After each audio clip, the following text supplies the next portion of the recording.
Boa noite a todas e a todos. Espero que vocês estejam bem. Saudar a todos, agradecer a presença de vocês que estiveram ontem com a gente, todos os alunos, todos os professores, todas as pessoas espalhadas pelos 4 cantos do Brasil. Mais uma vez, agradecer a todos, a presença do professor Manuel Neto ontem, do querido Antônio Olavo, de todos vocês que nos acompanharam, o nosso muito obrigado. Ontem nós nos conectamos com Salvador, Manuel Neto e Olavo em Salvador, eu aqui em Maceté, e hoje nós vamos nos conectar com Canudos, aqui ao lado, 100 quilômetros mais ou menos, e com Alagoas, do professor Pedro Lima Vasconcelos. Então, é uma honra muito grande receber todos vocês. Quero agradecer a todos os parceiros que somam com o nosso evento, a Prefeitura, a Geladante Sorvetes, Pascoal Som, Laerte Brito, da Viso Mundo, Antônio Carlos, da Rádio Sonoriza FM, e todos os demais amigos e amigas que, de alguma forma ou de outra, colaboram com a gente. A nossa programação hoje, o cordelista Antônio Barreto, poeta, professor de literatura, ele escreveu um poema para a gente em 2012. Barreto fez parte do nosso primeiro evento, junto com o mestre Manuel Neto, em 2012. E ele escreveu esse cordel em homenagem ao nosso Maceté, ao nosso povoado, e nós vamos iniciar com essa homenagem ao povoado de Maceté e com a poesia de Barreto. Olá, povo querido de Maceté, é com alegria que venho aqui dar uma palavrinha para vocês. E quero lembrar que em 2012 eu estive nesse querido povoado, a convite do meu amigo e irmão Bruno. A gente chama ele carinhosamente Bruno Maceté. Ele que vem fazendo uma pesquisa bonita sobre a história desse lugar. E esse cordel que foi sugerido por Bruno, ele busca assim trazer a memória, a valorização desse povoado, como também registrar a passagem de Antônio Conselheiro em 1893 por aí. Então, como o Bruno diz, Fogo de Maceté é o começo de uma história que não tem fim e que a gente está cada dia mais aprendendo um pouco sobre ela. Então, eu vou declamar aqui esse cordel da minha autoria, que diz assim: peço aos anjos lá do céu muita força e inspiração para construir meus versos e fazer uma louvação a um belo povoado bem no seio do sertão. Um pedaço do sertão onde tem gente de fé, pertencente a Quijingue, todos sabem que ele é terra de um povo valente que se chama Maceté. Maceté é um povoado do estado da Bahia, que num passado distante a Tucano pertencia, mas agora é Quijingue que tem a soberania. A 280 quilômetros de Salvador, Maceté, que é da paz, merece nosso louvor, que até para conselheiro foi um lar confortador. Os primeiros habitantes desse belo povoado foram índios sertanejos, povo sempre explorado pelos homens litorâneos naquele tempo passado. A palavra Maceté foi o índio que criou, isso é terreno rústico que a história registrou, esse dado é importante que a tradição guardou. Outra coisa importante que precisa ser lembrada é que Maceté já foi a Lagoa Encantada devido à sua beleza nas cheias de trovoada. Com a extinção indígena feita por exploradores, começou o surgimento dos primeiros moradores. Era gente bem humilde, formada por lavradores. Os primeiros moradores foram Arcanjo e seu irmão. Os bimbas e cordolinos prosseguiram na missão. Gabriel, Manuel Correia também nessa relação. Daí então foi surgindo a construção das casinhas, a população crescendo como crescem as plantinhas, e chegando muita gente daquelas terras vizinhas. No ano 93, ocorreu um grande fato, pois Antônio Conselheiro teve ali um bom contato e o povo de Maceté acolheu nosso beato. Na casa do seu Viana, Conselheiro se hospedou e com muita gente ali o beato dialogou, mas logo veio a notícia que a polícia ali chegou. Soldados de Salvador atacaram o Conselheiro, porém todos os fiéis do nosso santo guerreiro enfrentaram os soldados e foi grande o entreveiro. Aqueles homens guerreiros armados de foice e facão enfrentaram a polícia com bravura e união e mataram 3 soldados do famoso pelotão. Foi a primeira batalha de Antônio Conselheiro, conforme diz os sertões, este livro alvissareiro, em que Euclides da Cunha explica todo o roteiro. Depois desse acontecido, nas terras de Maceté, o nosso grande beato retirou-se, deu no pé, indo lá para Canudos, prosseguir na sua fé. Outro fato que a história não pode nunca esquecer, a presença do cangaço, que todos devem saber, na querida Maceté, que agora vou dizer. No ano de 29, por lá passou Lampião, que ficou bem hospedado na casa do bom irmão, que se chamava Caseca, homem de bom coração. O povo de Maceté, Virgulino respeitou, a visita foi pacífica e ninguém se incomodou. Quando o Lampião partiu, teve gente que chorou. A seca de 32 fez o povo então sofrer. Disse então seu Joaquim que para sobreviver até carniça e raiz ele teve que comer. Os animais a morrer, uma seca de arrasar. Dizem que choveu pesado 7 dias sem parar, mas quando parou a chuva houve festa no lugar. Essa terra promissora agora vem progredindo e muita gente importante por aqui contribuindo. Dessa forma, Maceté segue então evoluindo.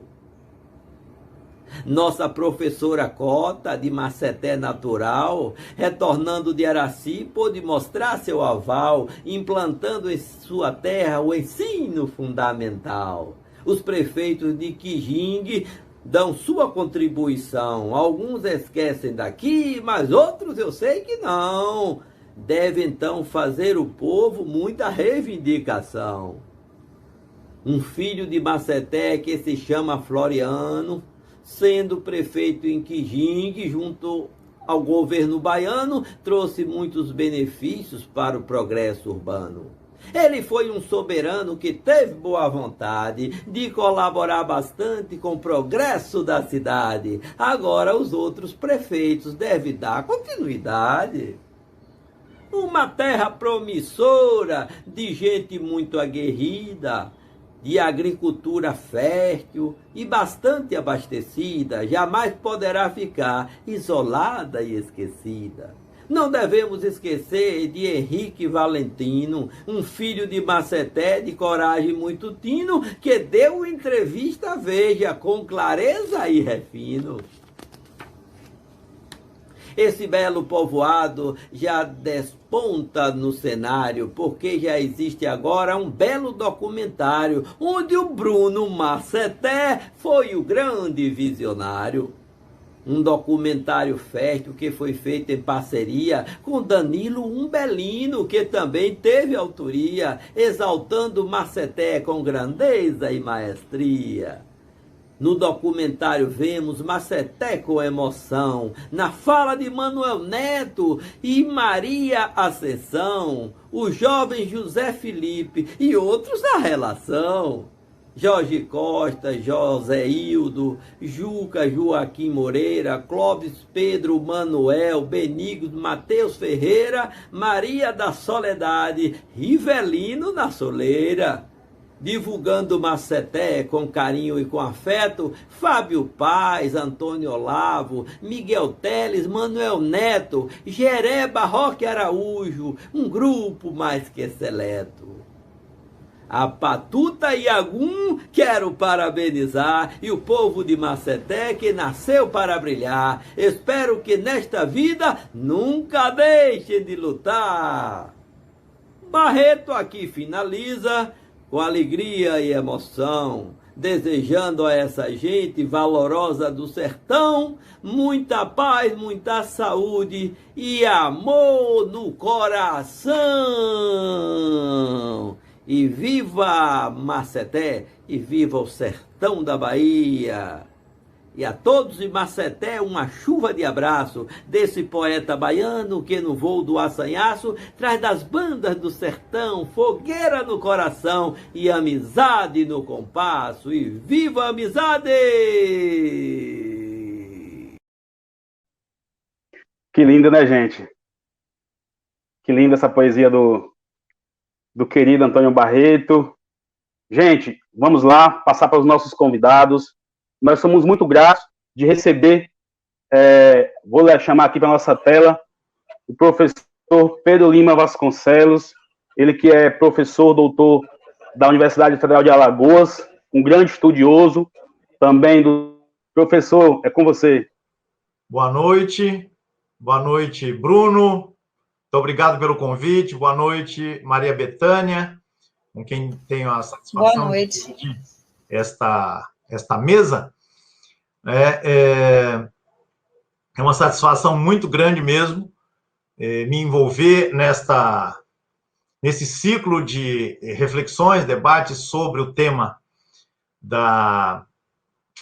do fogo de Maceté, do fogo do Viana, um tema que me chama a atenção, na verdade, já há bastante tempo, desde quando comecei meus estudos a respeito do tema do Belo Monte de Antônio Conselheiro.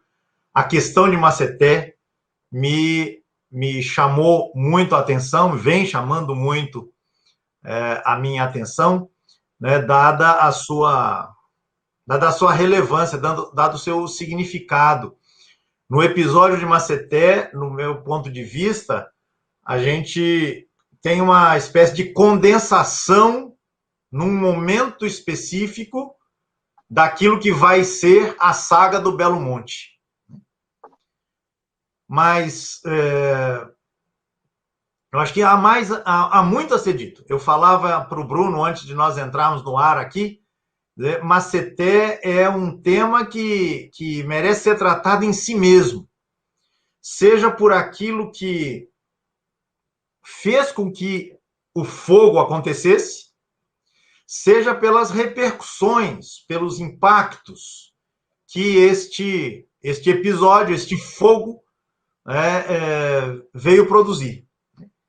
Então, na minha intervenção aqui, eu pretendo justamente chamar a atenção para alguns desses antecedentes e algumas dessas repercussões, né, que tem no episódio do fogo de Maceté uma espécie de pivô, né? Uns tantos movimentos no mundo popular, no mundo político, no mundo eclesiástico, né? Então, vários movimentos convergem, de alguma maneira, para que aconteça o fogo de Maceté. E, por outro lado, o fogo de Maceté, ele produziu um impacto, ou uma série de impactos, em vários sujeitos envolvidos naquilo que será a história do Belo Monte, que está aí justamente para começar. Então, eu queria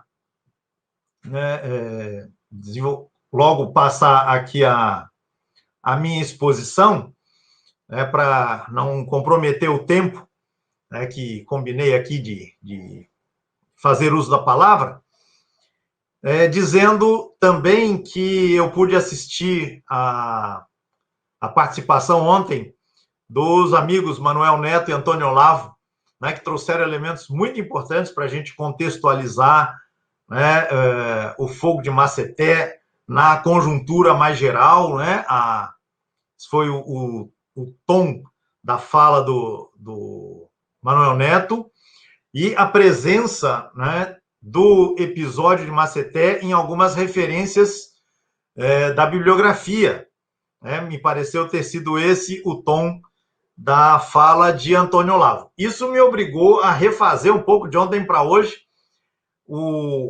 a direção que eu estava pretendendo dar à minha fala hoje. Espero que tenha conseguido reconfigurar a fala no sentido de não repetir aquilo que já foi dito e, se possível, conseguir complementar ou acrescentar ao que foi trazido ontem, né, de muita riqueza, né, alguma coisa nessa noite. Então, eu entendo que, do ponto de vista dos antecedentes, então, Maceté não pode ser pensado isoladamente. Maceté não é o fogo de Maceté. Quando eu falo Maceté, é que estou pensando o fogo de Maceté, o embate, né, que acabou acontecendo na noite do dia 26 de maio de 1893.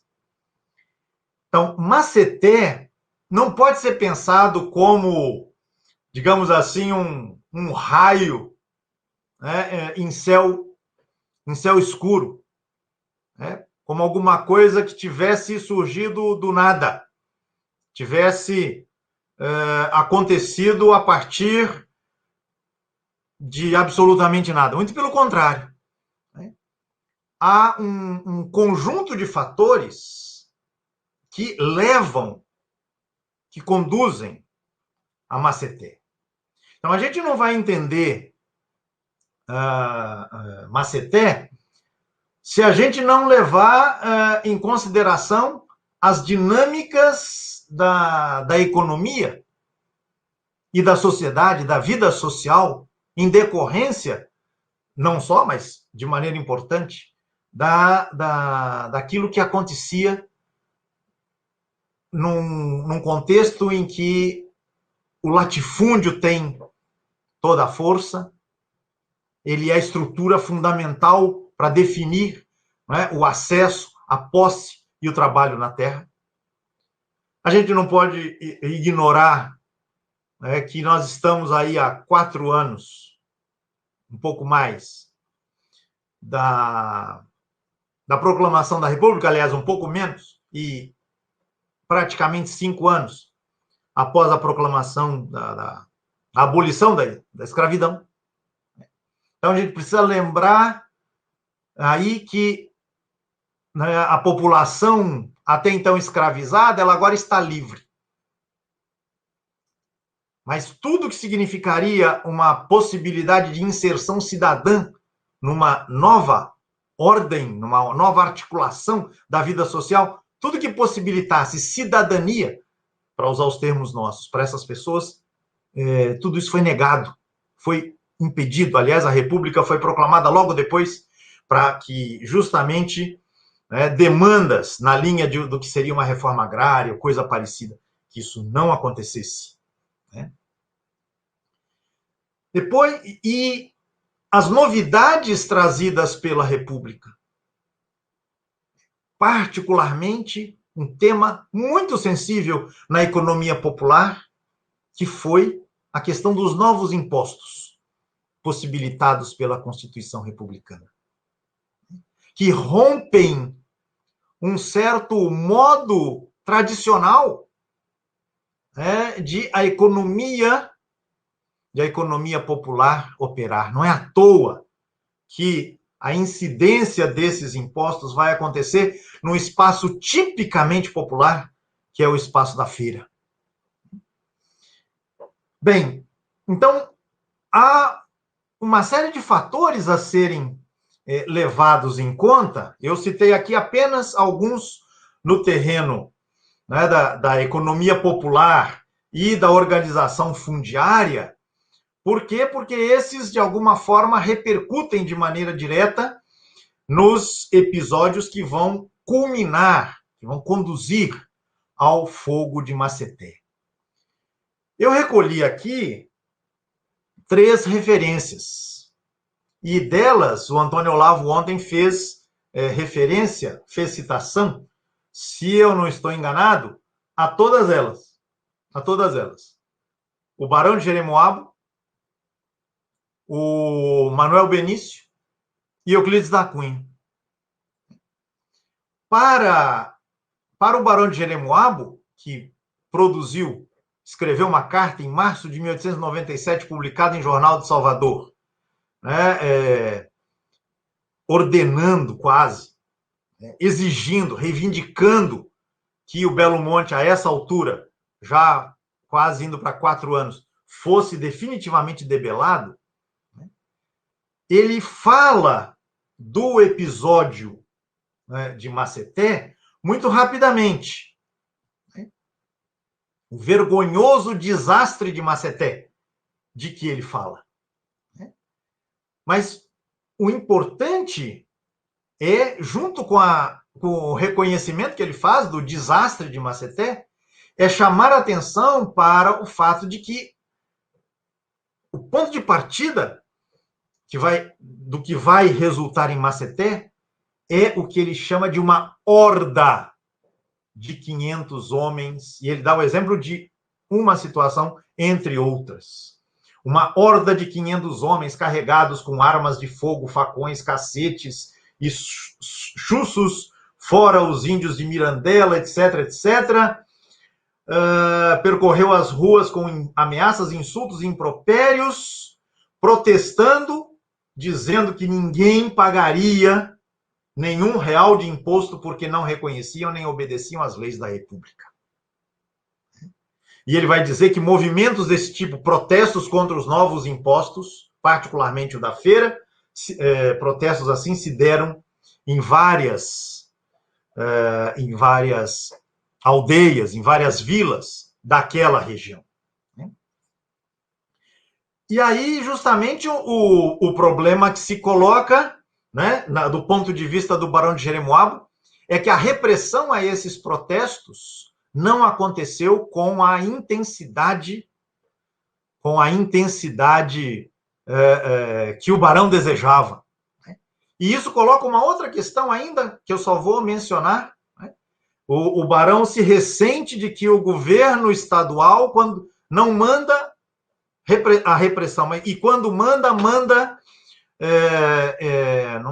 numa força frágil, para usar aí uma expressão quase contraditória, uma força insuficiente para dar conta das reivindicações. Isso porque, segundo o Barão, porque está em jogo, na perspectiva dele, uma disputa com outros membros da elite, né, que querem, que contestam o seu domínio como coronel naquela região. Né?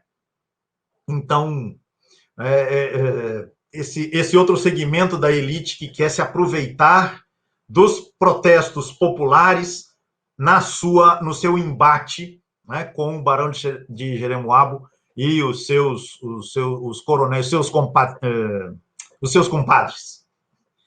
Então, a referência que o Barão de Jeremoabo faz, né, ao episódio de Maceté se situa na perspectiva dele, né, como algo que ameaça a ordem que está estabelecida. Os impostos a ele pouco importam, mas ele teme principalmente que seus adversários políticos se aproveitem, né, das tensões, dos conflitos, dos embates ali, que ali estão ocorrendo, para conseguirem, né, os seus propósitos políticos. Isso para resumir rapidamente aquilo que eu entendo ser a perspectiva importante da manifestação do Barão de Jeremoabo. Para Euclides da Cunha, eu estou invertendo a ordem cronológica, vou deixar Benício para depois. Euclides, desde a sua ótica de alguém que tem uma dificuldade, para dizer o mínimo, de entender as agruras vividas pela gente sertaneja, que não tem apenas a ver com a seca, mas tem a ver com a cerca, veja, com o latifúndio e com a lógica, né, latifundiária a presidir as relações de trabalho, a organização do trabalho e a produção, etc., etc. Ele vai dizer que os protestos contra os tais impostos, aos quais eu me referi, foram um fato de pouca monta. Pouca coisa que as pessoas tenham que pagar um imposto a mais que compromete ainda, né, vem a comprometer ainda mais a economia popular. Fato de pouca monta. Euclides acentua, e a meu ver, de maneira imprecisa, a centralidade de Antônio Conselheiro na organização desses protestos. Hoje a gente sabe, né, e outras documentações confirmam isso, que o conselheiro tem uma participação secundária. Uma participação como alguém que, junto com as pessoas que o acompanham, se envolve com protestos que têm outras lideranças. Ele não está à frente desses protestos, mas efetivamente com eles se envolve. Né? E, obviamente, a sua presença como uma liderança que já há tanto tempo anda pelos sertões, e nos sertões é conhecida, dá a esses protestos um peso ainda maior. Né? Manuel Benício, diferentemente do Barão de Jeremoabo e de Euclides da Cunha, menciona um outro fator que teria contribuído para o desfecho que representou o fogo de Maceté. Então, diz ele que no início dos tempos republicanos, organizava-se em todos os estados o serviço de estatística e foram remetidos para as autoridades dos povoados, vilas e cidades sertanejas mapas estatísticos que cada família ou cidadão da República tinha o dever de preencher, declarando qual a profissão, estado, religião, cor, etc. E o clero, passo adiante, e o clero lançou mão deste fato para divulgar pela boca do conselheiro que a República não só queria acabar com a religião, como escravizar de novo todo aquele que fosse religioso. Por isso mandava saber qual a religião e cor de cada um. Por conta disso, pulo um pouco aqui o texto do Benício, que é bastante detalhado em relação a esse tema, ele vai dizer, em função disso, deu-se a primeira explosão. O governo procurou cercear a propaganda e fez seguir uma diligência em procura do conselheiro. Encontrou-o em Maceté e teve de voltar rechaçado pelo furor dos conselheiristas. Em outras palavras, para Benício, a razão que conduziu ao embate de Maceté teria sido outra, o que não anula, eventualmente, a questão dos impostos, questão essa à qual o Benício também se refere. Mas ele introduz aqui este dado que não costuma aparecer em outros relatos. Essa espécie de censo, né, que estaria ocorrendo, né, esse registro, então, que as pessoas deveriam fazer, né, declarando a profissão, o estado, a religião, a cor, etc, etc, etc. Né? E um dado importante, que o clero teria usado este dado para insuflar o conselheiro a agudizar, a radicalizar a sua pregação contra a República e os propósitos antirreligiosos que esta República teria. Esse relato do Benício é muito interessante, porque ele justamente sugere um caminho que se soma àquele mais conhecido referente à questão dos impostos e dos protestos contra esses impostos. Portanto, vejam que, espero estar dando conta daquilo que estou querendo aqui partilhar com vocês, Maceté, repito, não é um raio, né, num céu escuro que produzisse um susto, não. Já havia tensões, já havia descontentamentos, já havia protestos, já havia reivindicações, e reivindicações populares de um lado e demandas de repressão de outro. né? Junto com isso, a instrumentalização que o clero faz do conselheiro para radicalizar a sua oposição à República. E assim, né, e assim por diante. Estou vendo aqui a citação do meu amigo João Batista. Um grande abraço, João. Vamos ver se a gente chega nessa questão que você acabou de colocar. Bem, isso em relação aos antecedentes. Teria outras coisas a dizer, mas não quero comprometer aqui o tempo, né, que eu assumi que não deveria ultrapassar. Então, acontece o embate, acontece o fogo, acontece o combate armado. E as tropas da repressão são comandadas, né, por este Virgílio de Almeida. Só um detalhe, que é fundamental que a gente não perca. Documentos há dando conta de que o Virgílio já estivera comandando forças policiais envolvido nos esforços para reprimir os protestos que aconteciam nas vilas, aqueles protestos contra os impostos aos quais eu já me referi. Ou seja, o Virgílio não é um novato para lidar com esta situação. Né? O fato de que ele comanda a repressão, não é? A tentativa de debelar o grupo do conselheiro em Maceté, o fato de que seja ele e não outro, né? Ele que já estava na região no mês de maio, no mês de abril, documentação há que confirma isso, né?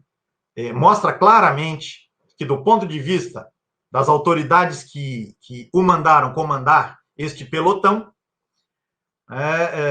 o propósito de debelar o conselheiro com sua gente, o grupo do conselheiro, tinha a ver com o esforço de restaurar a ordem.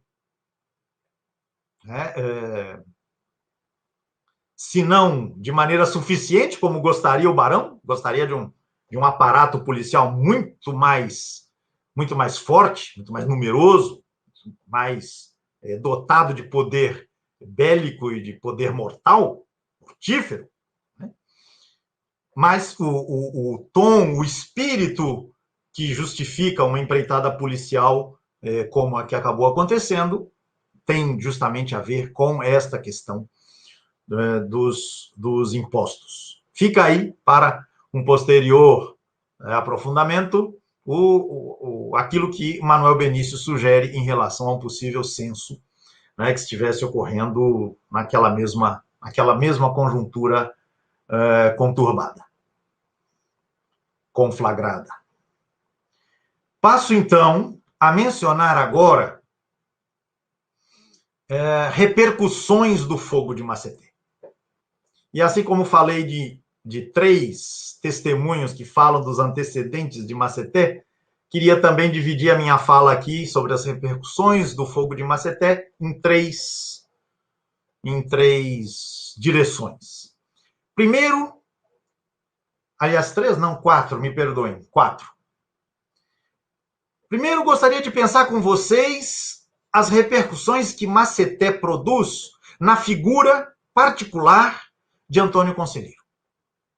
Não é pouca coisa. Não é pouca coisa. Eu comentava isso com o Bruno antes da gente começar aqui. Maceté fez com que a vida peregrina do conselheiro tivesse um fim.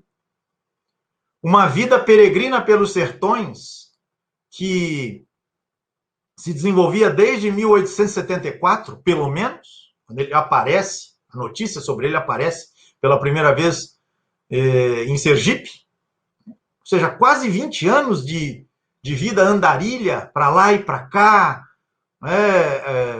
reunindo as pessoas para rezar, para construir, restaurar cemitérios, açudes, etc, etc. Isso se vê interrompido bruscamente porque ele percebe que o fogo de Maceté era alguma coisa que colocava em risco, muito claramente, a sua vida e a vida das pessoas que o acompanhavam em suas andanças pelo sertão. Então, isso não é pouca coisa. E o conselheiro expressa isso de maneira muito clara.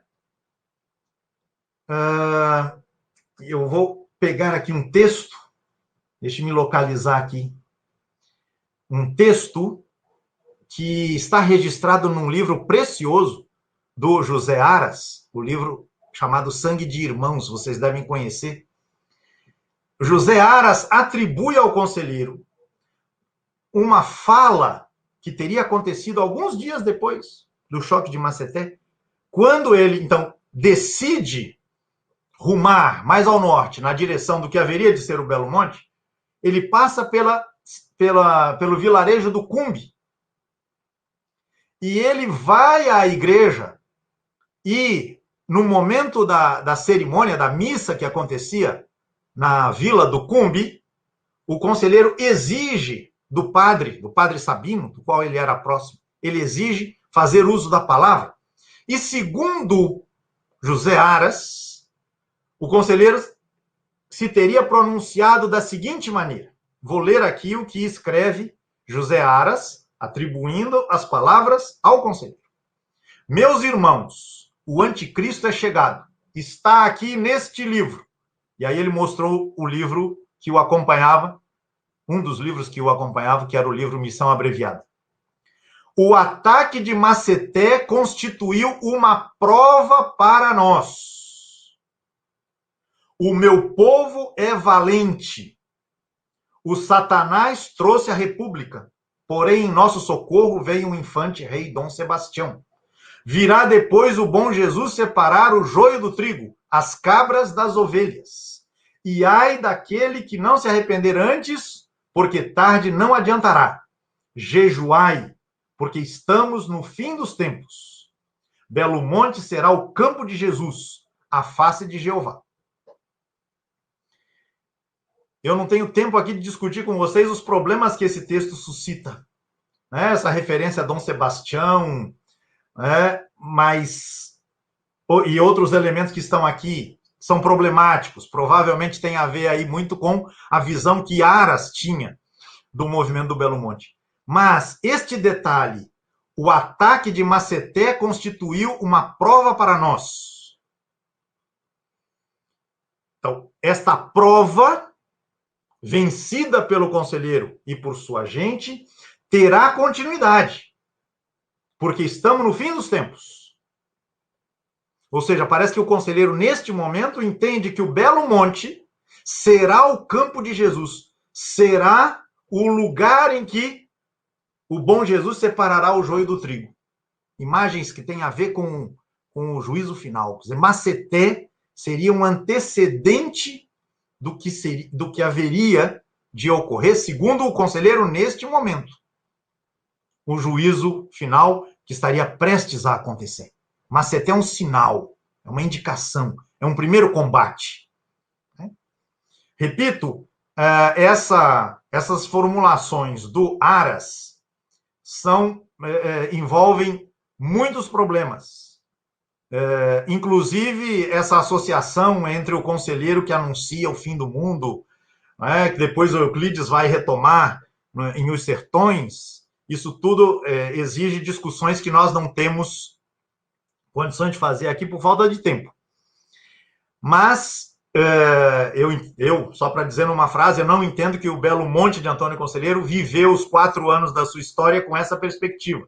Os escritos do conselheiro mostram que essa expectativa que ele tinha, logo depois de Maceté, a se julgar pelo que Aras disse, essa expectativa logo se desfez e o conselheiro estabeleceu o Belo Monte, João Batista, em vistas a uma perspectiva de mais longa duração.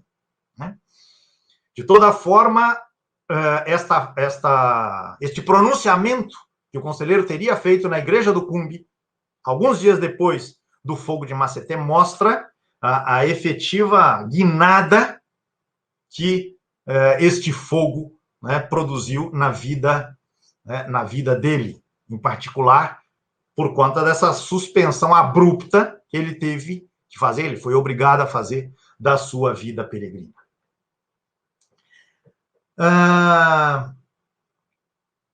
Esse é o meu primeiro ponto. O segundo ponto diz respeito a como é que o povo do conselheiro, o povo que seguia o conselheiro, que lutou lá no Maceté, viu a vitória conseguida, a vitória alcançada. Então, eu vou recolher aqui uma expressão que está no Manuel Benício, né, em que o Benício diz o seguinte: o conflito de Maceté, que pôs em debandada a diligência sob o comando do alferes Virgílio, deixou nas mãos dos jagunços as primeiras armas militares, granadeiros, etc, etc. Este motim avolumou, sob o aspecto de castigo da providência, ainda mais a fama miraculosa do pregoeiro da fé.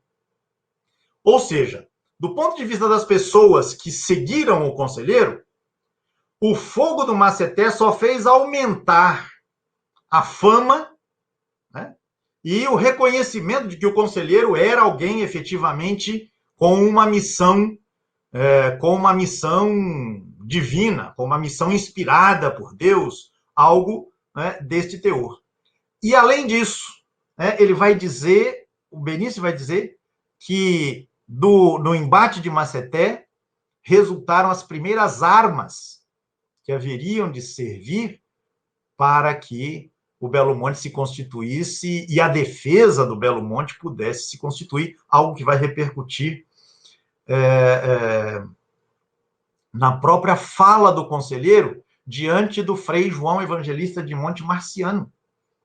Quando o Frei João, em 1895, censura os homens armados que ele encontrou no Belo Monte, quando chegou, ele ouve do conselheiro o seguinte: é para a minha defesa que tenho esses homens comigo, esses homens armados. Vossa Reverência sabe que a polícia atacou-me e quis me matar no lugar chamado Maceté. No tempo da monarquia eu me deixei prender, mas no tempo da república não, porque eu não reconheço este governo. Então, Benício nos coloca esse elemento, né? Maceté deixou claro para o séquito do conselheiro e para ele mesmo, conselheiro, a necessidade de que essas pessoas pudessem se armar ou reforçar a sua defesa. Por quê? Porque o governo, mais cedo ou mais tarde, podia atuar de maneira repressiva para debelar o movimento, como a gente sabe que vai acontecer, né, de maneira sistemática a partir do final de 1896. Rapidamente, meu terceiro ponto, o aspecto, né, da imprensa. Eu vou mencionar apenas um elemento aqui, mas ontem mesmo o Olavo já falava da repercussão que o episódio de Maceté teve em vários órgãos da imprensa.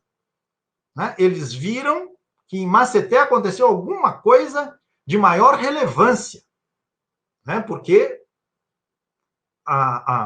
o povo do conselheiro tinha colocado a polícia para correr. Né?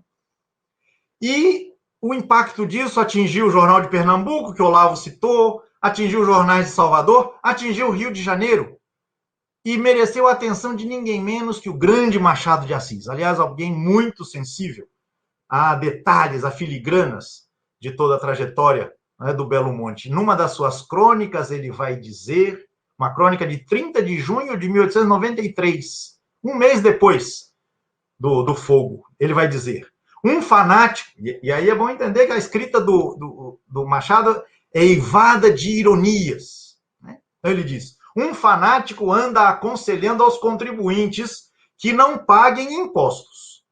Já destroçou 50 policiais, matando alguns. Marcharam contra ele forças de linha. Ele está se referindo agora a uma segunda expedição policial que acabou indo contra o conselheiro, mas voltou no meio do caminho. O próprio Barão de Jeremoabo não sabia por quê. Agora, o interessante é que Machado termina da seguinte maneira esse parágrafo: não deis a César o que é de César. Tal é a máxima desse chefe de seita.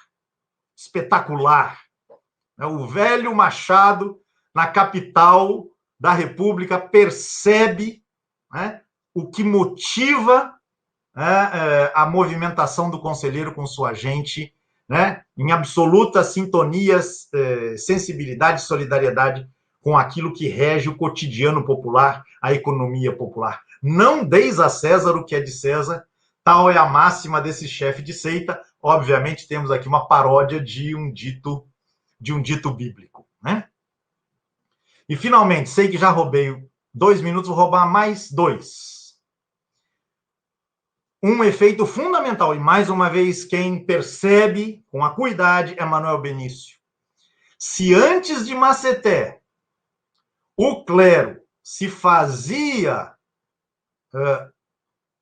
falar, se fazia manifestar-se contra o regime republicano pela boca do conselheiro, depois de Maceté, as relações se colocam de outra maneira. Eu citei para vocês a passagem, né, em que Benício dizia: os padres insuflavam ao conselheiro para que atacassem, né, a República e seus intuitos antirreligiosos, como o clero, né, identificava a situação, né? Mas, logo adiante, o Benício diz o seguinte: a intervenção da polícia, leia-se, o fogo de Maceté, para garantir as reformas republicanas, esfriou o clero, que abandonou o conselheiro à própria sorte. O então campeão religioso e libertador do povo, que a República tentava escravizar de novo, viu-se outra vez cercado unicamente de seus adeptos. Os párocos foram acusados de terem estimulado o conselheiro para pregar contra a República. Agora, diz o Benício, o modo de fazer esta cumplicidade, de fazer esquecer esta cumplicidade, era voltar ao velho sistema. Ou seja, os padres deverão acusar Maciel como subversivo contra a religião, a ordem pública e o novo regime. Vou parar por aqui, porque já avancei um pouquinho no tempo, mas queria, então, manifestar a minha expectativa de que tenha conseguido, nesse pouco tempo, salientar alguns veios fundamentais que conduzem a Maceté e salientar alguns veios que se desdobram a partir de Maceté, sem o que a instalação do Belo Monte não se entende de maneira adequada, de maneira pertinente. Efetivamente, Bruno, Maceté e o que veio antes de Maceté, nada disso foi um fato de pouca monta, como pretendeu Euclides da Cunha. Muito obrigado.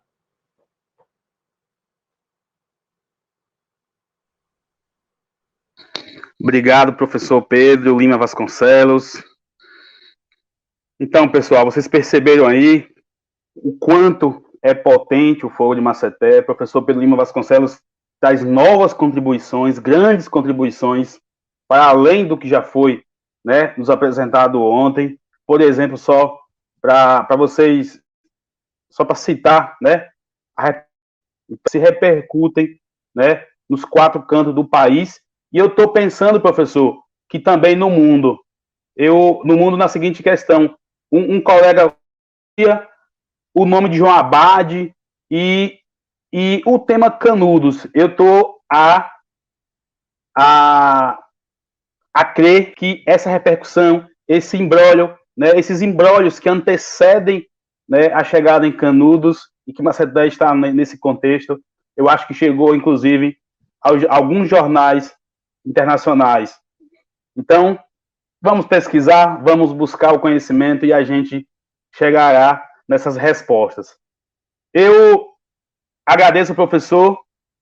O senhor vai sair um pouco mais cedo por outros compromissos, mas vai dar tempo a gente fazer um bate-papo ainda.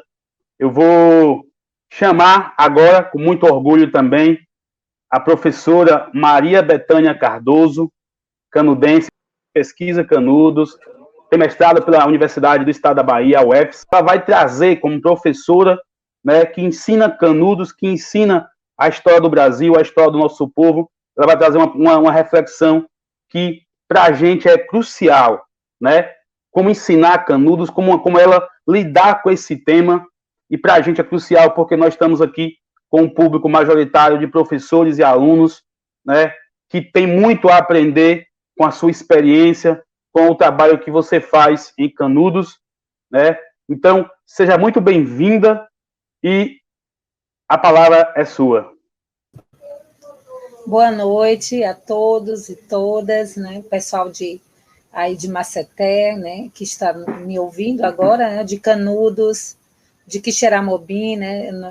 Nosso amigo Neto Camorim. Eu estou vendo aqui as mensagens, né? Estou percebendo que tem muitos alunos e muitos professores também, né? Então, para mim é uma honra, né? Um prazer estar aqui, Bruno, né? Nessa live falando de Canudos, do Fogo de Maceté, né? Está dando as minhas contribuições. Então, assim, eu sou canudense, né? Nasci aqui em Canudos. Minha mãe é canudense também, né? Meu pai é de Euclides da Cunha.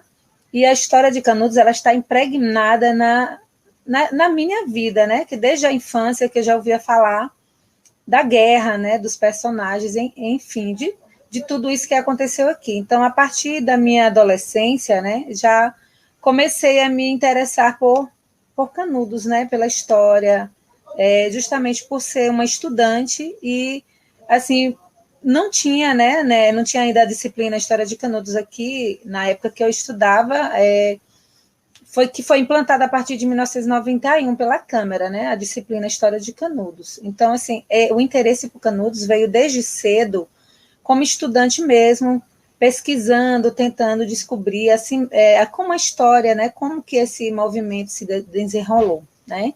Então, eu via da minha mãe, né, que muito sobre isso, dos pais dela, do tio dela, que também eram remanescentes da guerra, né?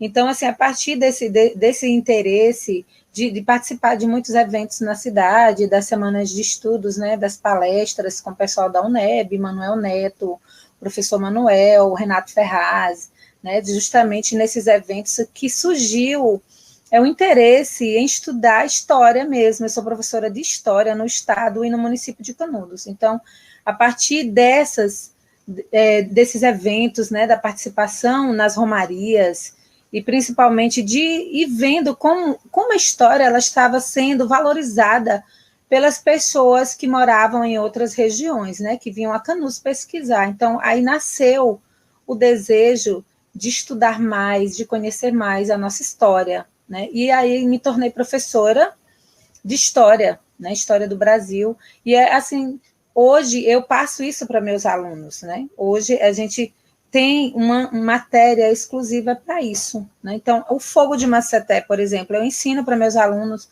sobre esse evento que ocorreu antes da guerra, para os alunos do 6º ano. Então, é muito importante a gente ter essa noção do tempo, do que estava acontecendo, né? Na peregrinação de Conselheiro, desde a infância dele até quando ele se torna esse beato, né? Esse peregrino, que ele chega lá, né, que ele quebra os editais em Natuba, né, em Bom Conselho, e daí surge o Fogo de Maceté, né, uma consequência. Então, essa história, ela precisa e deve ser valorizada, né, tem que haver esse resgate, porque não, nós, educadores, não fazermos isso, né, nós que somos canudenses, nós temos que ter essa valorização no sangue, né, então, assim, a história, ela é rica em informações, ela é estudada, né, e formada por interpretações de variados intelectuais. Esse confronto, né, do povo sertanejo e do poder do Estado brasileiro, que remonta ao século passado, né, seu momento histórico-político, né, essa guerra, né, injustificada, né, que, na verdade, ele estava lutando, eles, né, os conselheiristas, contra os desmandos dos coronéis, né, do coronelismo e do poder do Estado, nesses desmandos. Então, os nossos jovens, sempre, o que eu falo nas aulas de história? Que nós somos, essa história está no nosso sangue, né? Que diretamente ou indiretamente, todos nós somos descendentes dos conselheiristas, né? Todos nós temos uma ascendência. Então, por que esperar que as pessoas de fora venham valorizar essa história? Né? Porque nós não nós fazermos trabalhos, né? Fazermos projetos, não pesquisar a fundo uma história como essa, né, que é falada no mundo inteiro, né, pessoas que vêm de vários países para cá, para Canudos, né, estudar nossa história, porque que nós canudenses não fazer isso, né? Então, eu estou fazendo mestrado agora, né, não terminei ainda estou na fase final, e a minha pesquisa, ela envolve justamente a história de Canudos, né? Então, o tema da minha dissertação é História e Memória, Memória e História de Canudos, uma análise na perspectiva dos alunos do Luiz Cabral, que é o colégio que eu ensino, né, há 13 anos. Então, eu senti essa necessidade, né, a necessidade de ver por que os jovens valorizam a sua história, né? Será que ele se sente pertencente dessa história, né? Que foi triste, mas que é a nossa memória, é o nosso sentimento de pertencimento, né? Que nós precisamos ter isso, né? Como algo que é da nossa, que é, digamos assim, que faz parte do nosso povo, né? Assim como vocês aí em Maceté, pelo que eu entendi, também tem um feriado, né? O dia 26 de maio, né? Em relação a esse evento Fogo de Maceté. Aqui nós temos também um feriado no dia 5 de outubro, que é o final da guerra, e todos os anos a gente faz desfiles, comemorações, né? Fazemos a Flicam, né? Agora, que já está na segunda edição, já teve a Flicam, que é a feira literária, voltada também para Canudos, né? Para a história, né? Os eventos, os livros, os jornais e os filmes, né, os eventos relacionados a Canudos, e hoje eu vejo assim que muitas pessoas aqui de Canudos, eles já estão mudando essa visão, né? Antigamente era mais difícil você encontrar pessoas interessadas no estudo de Canudos, né? Então, assim, o objetivo do meu trabalho, né, no mestrado, é justamente analisar a história de Canudos, né, na visão dos alunos. Como eles se veem, né? Como eles procuram entender. Será que eles se acham pertencentes a esta terra? Né? Ou precisa que as pessoas de fora venham dizer isso? Jamais. Então, por isso, a nossa escola, né, a escola estadual e as escolas municipais, todos os anos a gente faz projetos relacionados à história. E, inclusive, muitos projetos foram levados para Salvador, para a FECIBA, né, para a Feira de Ciências, e em 2019 teve o Varal de Memórias, que foi da minha colega Janice, né, que estava orientando os alunos, e ele ganhou em segundo lugar. Então, para vermos, né, como a nossa história, ela, em todo lugar que chega, ela se destaca, né, porque é uma história riquíssima em conhecimento, né, porque é a história do sertanejo, que estava combatendo o poder opressor, né, do Estado, né, e conselheiro como esse homem, esse beato, né, que proclamava a caridade, o perdão. Então, a história, ela é rica em conhecimentos, né, e essa garra, essa força, essa perseverança, como eu digo no meu trabalho, o Belo Monte ele foi destruído pelas forças governamentais, mas o desejo do povo canudense por justiça, a luta, a garra, a perseverança ainda continua em cada canudense, né? Então surge essa necessidade de resgatar essa história no olhar desses canudenses, né? A memória dos jovens, ela precisa se ver como um canudense e ter orgulho disso. É isso que eu falo sempre para eles. Então, no colégio já foi feito vários projetos levados para feiras em Juazeiro, para vocês estudantes que estão assistindo aí, né, para Salvador, porque eu acredito que essa pesquisa levou eles a ter mais orgulho de ser canudense, né? Por exemplo, a Dança do Lundum foi o primeiro projeto que foi feito sobre a minha supervisão, e é um projeto que foi levado para Salvador em 2018. A dança do Lundum, que é uma dança característica aqui da nossa região, né? A dança do Lundum, de Canudos. E depois foi feito o Canudos em Verso, que também é um projeto, vou mostrar as fotos para vocês depois, né?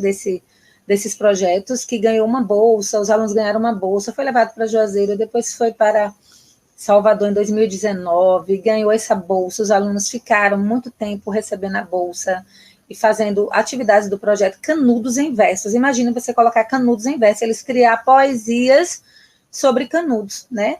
Então, foi um projeto muito premiado. O Canudos em Verso, a banda de pífanos também, foi feito outro projeto sobre a minha supervisão, que era a banda de pífanos, né, sobre o resgate e a valorização da banda de pífanos, que é uma coisa assim maravilhosa, assim, que está também sumindo da nossa região, porque as pessoas, os tocadores estão envelhecendo, né, e precisa de uma nova geração de tocadores de pífanos, porque o pífanos é muito importante para o Lundum, né, porque na trezena de Santo Antônio, todos os dias né, a banda de pífanos ela vai levando o cortejo. Então, já pensou se isso acaba? Aí as tradições, né? Onde ficam as tradições?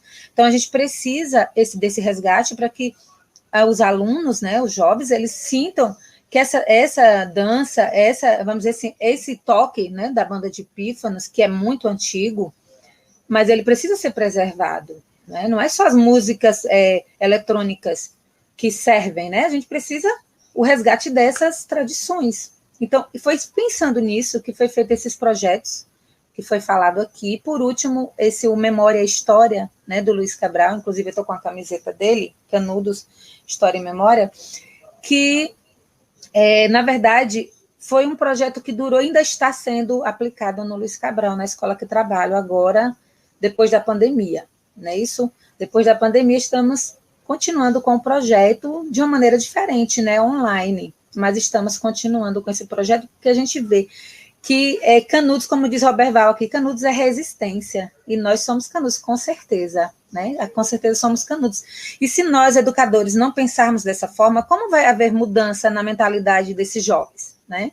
Então, assim como vocês aí em Maceté, no Fogo de Maceté, tem que ser estudado na escola, tem que ser preservada essa memória, tem que ter algo para ser falado no dia 26, como esse evento aqui, que Bruno, né, organiza, nós também temos, né, esses eventos aqui na nossa cidade, na Romaria de Canudos, nós temos o dia 5 de outubro, que é o feriado, nas escolas tem a disciplina desde 1991, então, os professores, eles são treinados para isso, para contar essa história, mostrando o lado dos conselheiristas como sendo, digamos, o mais importante, né? Vamos dizer assim, esses ideais de comunidade, né? De mutirão, né? De luta, de perseverança, né? Que foi implantado em Canudos, que ele continue, né? Que as pessoas lutem para ter uma vida mais digna. Então, o meu trabalho é justamente essa valorização, né? A valorização, analisar a história em todos os aspectos, né? Nos aspectos sociais, políticos, econômicos, para que o jovem tenha uma visão mais ampla do significado de luta desse povo, né, de uma vida mais digna, mais justa. Então, é esse o trabalho que eu estou, né, desenvolvendo no mestrado, e que nas escolas todos os professores, os professores de história, principalmente, né, de história de Canudos, que é uma disciplina, a gente faz esse trabalho de formiguinha, né, de estar lá ensinando, levando os áudios, os vídeos, levando os livros, né, os textos, os artigos. Quer dizer, aos poucos a gente está tentando fomentar essas ideias na cabeça dos alunos, que são as ideias que foram implantadas aqui há mais de 100 anos, né, há 124 anos, né, na Guerra de Canudos. Então, assim, quem nunca ouviu falar de Pedrão, né, de João Abade e de outros personagens da nossa história, Joaquim Macambira, né? Então, nós temos esse dever de levar esse conhecimento para eles, de eles se sentirem pertencentes a essa história, né? Então, a poesia do José Américo, né? Quantas poesias são levadas lá para a escola, né? Textos para ser estudado. Então, esse é o nosso papel como professor, né? E eu, assim, espero que também aí, Maceté, eu vejo que tem muito professor aqui na live, estou olhando aqui no chat, né? Professores e alunos, né? De Maceté, vejo que também esse evento é um evento importantíssimo para a história, né? Porque essa passagem de conselheiro por aí foi um prenúncio do que viria depois, né? Que depois ele vai se instalar em Canudos, né? Vai se tornar esse grande líder religioso e político também, né? Então, assim, no meu trabalho, assim, todas as vezes que eu estou estudando Canudos, né? Como eu agora me sinto uma estudiosa, né? A professora de história, mas também uma estudiosa, porque A gente está sempre estudando, sempre aprendendo. Olha que hoje eu aprendi muito com o professor Pedro, né? Pedro Lima Vasconcelos, foi uma aula de história que ele deu, né? Isso. E também com o Manuel Neto, né? O meu professor querido, Manuel Neto e Antônio Olavo ontem, foi muito maravilhosa a live de ontem, também uma aula de história, né, gente? Eu sou apaixonada por história. Então, assim, eu, como professora, tenho esse dever de elaborar esses projetos junto com eles, para que cada vez mais os alunos eles tenham esse orgulho de se sentir pertencente a essa história, né, gente? Porque cada um deles, eles têm na genealogia da sua família alguém que lutou em Canudos. Então, quando você vai fazer a pesquisa de campo, você vê que muitos alunos, eles têm Macambira no sobrenome, eles têm os Oliveira, eles têm os Motas, né? Então, assim, é uma história que às vezes nem eles sabem que existe, né? Muitos alunos, quando você começa a falar sobre isso, eles dizem que nunca nem foram no parque estadual. Imagine, né, gente? O parque é o parco da guerra. Então, nós temos a obrigação de conhecermos todos, né, os locais onde houve batalhas, onde houve os eventos, principalmente nós que somos aqui de Canudos. Então, esse desejo de falar de Canudos, né, de estudar Canudos, veio desde a minha adolescência, né, justamente por ser canudense. Imagine você sair de Canudos e você não saber falar nada sobre a sua história, né? Então, assim, os livros, como diz aqui, eu estou vendo aqui Geraldo Ferraz falou, né? Ensinar a verdadeira história do Brasil e desmistificar a mentira dos conteúdos dos livros escritos pelos vencedores. Isso mesmo. Muitos livros, ele fala superficialmente da história de Canudos, até com informações errôneas, alguns, né? Então, cabe a nós, canudenses, procurar essa pesquisa correta, falar para os nossos alunos essa versão humanitária, essa versão conselheirista. Então, por isso que a gente faz esse resgate dessa memória, né? A gente está sempre procurando se atualizar, né? Na história de Canudos, para que os alunos eles possam ter um conhecimento correto, né? Do que foi essa guerra, do que foi o embate, esse fogo de Maceté, porque eu falo também sobre eles nas minhas aulas, né? Não tem como você começar a falar de Conselheiro, da peregrinação, da vida dele, e não falar do fogo de Maceté, que foi o antecedente da guerra, né? Então, assim, é importantíssimo, com certeza, e vocês que moram em Maceté, mais ainda, porque é um momento histórico, foi um momento histórico, né? Onde os conselheiristas conseguiram digamos assim, fazer com que eles fugissem, né? Eles venceram esse embate, né? Então, assim, eu queria que você passasse aí as fotos, Bruno.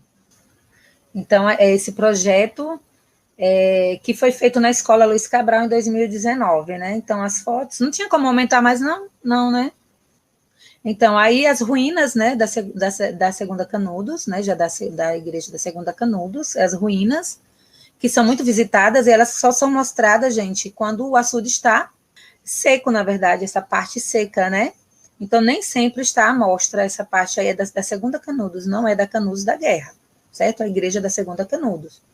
Pode passar, gente. E aí já são fotos que foram tiradas no decorrer do projeto, né? E que são essas telas que estão lá, né, no Parque Estadual. São telas de vários autores aí mostrando, né, Trípolis Gaudens, algumas, né, mostrando o conselheiro e os conselheiristas. Aí também, né, algumas telas, e aqui o Cruzeiro, essa foto é antiga, essa do Cruzeiro, porque você sabe que o Cruzeiro mesmo, que é isso aqui, está aqui no IPMC, né? Pode passar a próxima foto, que é o Cruzeiro e a madeira da discórdia, que a gente chama madeira da discórdia, né, que é centenária, que é da época da guerra, né? Então, é um cruzeiro que sobreviveu a todas aquelas batalhas, né? Ele está cravado de balas, aí onde eu estou com a mão nele. Então, os alunos foram levados todos para lá para conhecer, para saber o que aconteceu, né? Saber quais os locais onde existe aqui em Canudos, né? Que são preservados a nossa história. Então, aí é o Cruzeiro, né, as fotos do Cruzeiro, onde está a madeira da discórdia, né, que é da Segunda Igreja, e o Cruzeiro da Guerra. Pode passar. Aqui o projeto, né, os alunos, foi tirado no portal lá do Parque Estadual de Canudos, aqui tiramos dos alunos de 2019, que não tinha pandemia ainda, né, gente? Então, foi tirada aí a foto de todos os alunos do segundo ano que foi implantado o projeto História e Memória, Canudos História e Memória. Passando. E aí, é uma foto da Romaria 2019, que foi a última Romaria que teve, né, presencial, que a outra já foi online, né, por causa da pandemia. E assim, por que a gente levou os alunos para a Romaria? Gente, porque os alunos não queriam ir mais para a Romaria. Assim, os jovens de Canudos, eles estavam, vamos dizer assim, esquecendo das suas raízes, né, da sua cultura. Porque a cultura das músicas mecânicas, essas músicas aí, vamos dizer assim, que mais chama a atenção dos jovens, então eles preferiam ir para a festa à noite do que ir para a Romaria, né? Do que acordar às 5 horas da manhã para fazer esse percurso, que é ir até o monte, né? Fazer essas ladainhas, as orações. Então, assim, nós fizemos com que os alunos fossem, porque o projeto era da escola, então os alunos tinham que participar. Para que isso? Para que eles possam ter o gosto e voltar novamente a participar das romarias. Eu participei de muitas romarias na minha adolescência, né? Então, os alunos, eles não sabiam nem o que era romaria, tinha alguns, né? Então, foi uma participação muito boa e foi muito importante para eles. Pode passar, gente. Pode passar, Bruno. Aí, mostrando o parente da minha mãe, né? O João Mulambo, que é tio da minha mãe, né? Esse senhor aí, esse idoso aí, ó, tá com a bengalinha. Ele já faleceu também, então ele é um dos que falava muito sobre a guerra, né, sobre o episódio de Canudos, então ele é um dos que foi retratado aí nessa foto, né, João Mulambo, que era o nome dele, e é tio da minha mãe, então eu já levei minha mãe no parque e ela reconheceu ele nessa foto aí, né, e aí mostrando também uma foto das mulheres, né, aquela foto de Flávio de Barros que Manuel falou ontem, né, muito famosa. E aí foi retirada uma parte dessa foto, mostrando essa mulher negra aí, sofrida, né? No final da guerra, capturada, entregue aos militares, né? Então, aí as alunas vestidas de vaqueiras, porque o projeto, ele não era voltado só para história de Canudos, assim, só a guerra em si, né? Então, a gente falava de todas as tradições que existem em Canudos, né? Inclusive, também da ararinha azul, né? Que é a nossa nossa ave rara, né? E aí dos vaqueiros, a história dos vaqueiros também entrou. Aqui já é a foto dos projetos que foram levados para Salvador, que aqui é a da dança do Lundum, que as alunas apresentaram na FECIBA, foi um dos projetos, né? Aqui já da agricultura familiar, que era o sabonete de palma também, que foi importante, né? Para eles valorizar a caatinga, né? Pode passar. É só alguns projetos que foram premiados na escola, né? Aqui os alunos na banda de pífanos, né? A banda de pífanos fez o projeto da banda de pífano, foi levado para Juazeiro também, né? Aqui já é o Guia do Patrimônio Histórico, que foi um livrinho que foi feito, um guia mesmo, com todos os locais históricos que tem Canudos, né? Que foi feito um livro. E esse projeto, ele também, ele recebeu uma menção honrosa, né? Ele foi inscrito nos Criativos da Escola, os professores que tem, acho que conhece esse projeto, Criativos da Escola, e recebeu uma menção honrosa, né? Um projeto muito importante, o Guia do Patrimônio Histórico, que também foi para a Flicam, né? E aí mostrando o Canudos em Verso. Aí o Canudos em Verso foi o mais premiado, porque esses alunos aí, eles criaram os versos da cabeça deles, né? Eu só dei os temas, e eles ficaram livres para fazer o verso sobre Canudos. Aí mostrando também alguns eventos, a Flicam, né? Essa próxima imagem é da Flicam, já do secretário de Educação visitando a Flicam, e os projetos do Luiz Cabral relativos a Canudos, porque, claro, tem muitos projetos, né? Mas a história, ela é relembrada, rememorada, né? Reinventada, porque são muitos projetos que são falados sobre Canudos, não só na área de humanas, como a de letras também, que esse varal de memórias que ganhou o prêmio, né, em segundo lugar, é da área de letras a professora, né? Então, assim, os projetos, eles podem ser feitos de qualquer área, não só, né, na área de ciências, mas nas áreas de humanas, principalmente porque é valorizar o ser humano, valorizar a nossa história. Então, por que não fazer projetos relacionados ao que aconteceu aqui em Canudos, né? A nossa cultura, né, a nossa religiosidade, fazer em relação a tudo, não só a guerra, né? Vamos dizer assim, aos nossos remanescentes, né? A história do nosso povo, as mulheres canudenses, as mulheres de Canudos, né? As mulheres que lutaram na guerra. Então, por que não valorizar essa história? Né? Então, é isso que eu mostro para eles, eu e meus colegas de trabalho, a gente procura sempre estar fazendo esses projetos, procurando valorizar a nossa história, porque um povo sem história é um povo sem memória. Né? Então, a história é importantíssima na vida de qualquer ser humano. Né? Então, assim, esse trabalho vem de muito tempo, há muito tempo já sendo pensado, né, e sendo posto em prática. A partir de 2018 foi sendo posto em prática da pesquisa mesmo em cima da nossa história, de valorização, de memória, né? Porque a memória ela já foi falada muito pelos historiadores, assim como a gente teve aqui historiadores da nossa cidade também, né? Muitos, né? Não só de fora também, mas a gente também tem pessoas que estudaram, né? Que nasceram aqui em Canudos, né? Que tem também parentes como José Aras, né? De Bendegó, e outros que fizeram livros, né? E que, por exemplo, o Eldon Dantas Canário, né? E que se destacaram nesses livros. Ele fez vários livros, né? Sobre as Águas da Ilusão, por exemplo, é um dos livros que eu li sobre ele, que ele fala sobre a Segunda Canudos. Sobre a Segunda Canudos, aquela Canudos que foi, né, que reviveu depois da guerra. Então, ele fala muito isso no livro dele, que as pessoas tinham medo, né? Tinha medo de falar sobre Canudos, tinha medo, né, de pronunciar sobre Canudos a partir da Segunda Canudos. Então, ele viveu lá isso. Então, ele viveu... Estou vendo aqui Neto Camorim mandando mensagem aqui, né, da banda de Pífanos, muito bem. E esse autor, ele fala no livro dele, né, que o açude foi feito para apagar a memória, né, de Canudos. E que os pais dele, as professoras dele, né, a professora dele não tinha medo de falar, eles não falavam da guerra de jeito nenhum, que eles morriam de medo.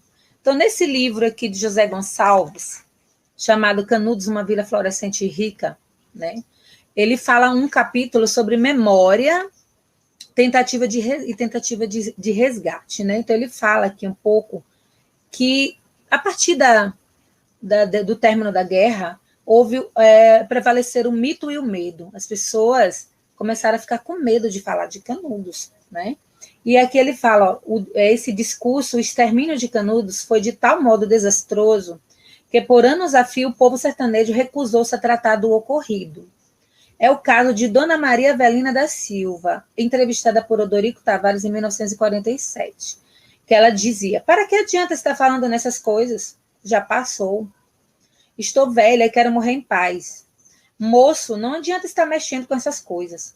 Ou de seu João de Regis, em depoimento ao jornalista Suênio Campos de Lucena e Sandra Moura, em 2001. Não se podia falar. Aquilo era tudo calado. Muita gente escondia com medo, mesmo depois dos acontecimentos, não se ouvia contar a história da guerra.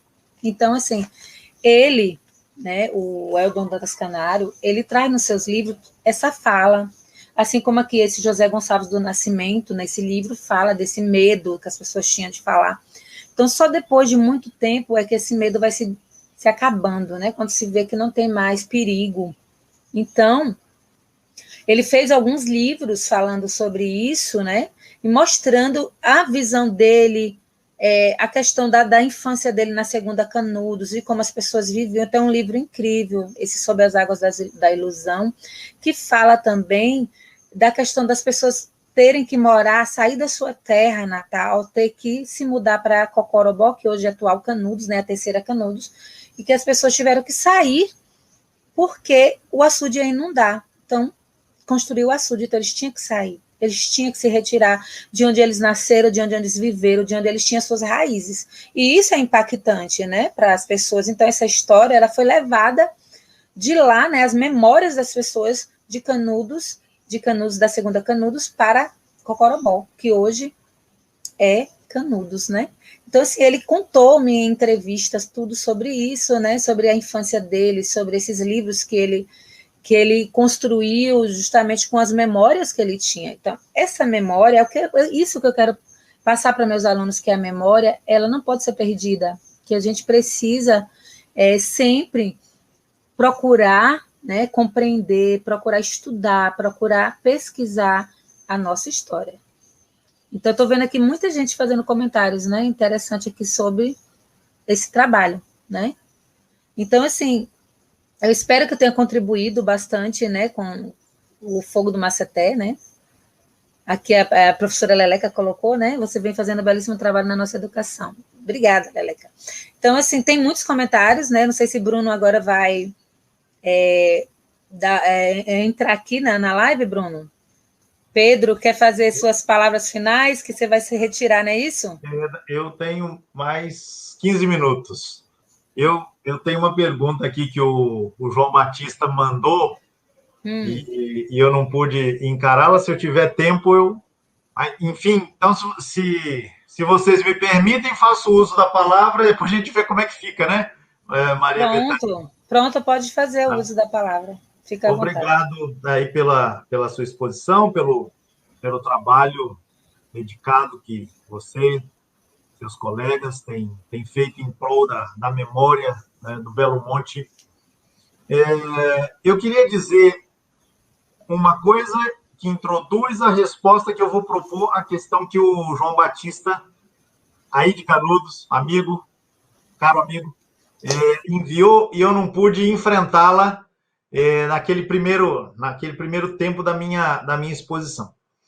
Eu quero dizer, Bruno e todo mundo que nos acompanha, que essa abordagem de Maceté, ela tem ainda uma outra importância muito grande, que, a meu ver, é a seguinte: muita gente chega ao Belo Monte a partir do fim.